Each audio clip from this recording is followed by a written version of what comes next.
Image Hachima My Game News Flash. If you think mobile game Heroes of Warfare looks like Overwatch, you're not alone. So does Blizzard China and NetEase. Overwatch is Chinese operator, which is why they're taking it to court.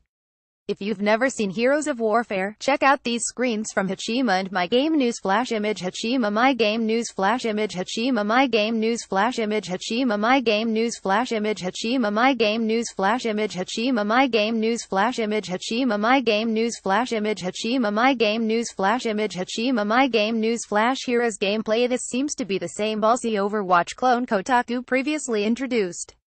According to PC Watch, Blizzard China and NetEase are suing the game's maker, demanding that an apology and restitution.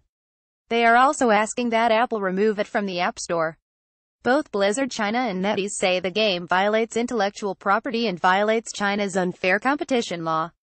Kotaku East is your slice of Asian internet culture, bringing you the latest talking points from Japan, Korea, China and beyond. Tune in every morning from 4 a.m. to 8 a.m.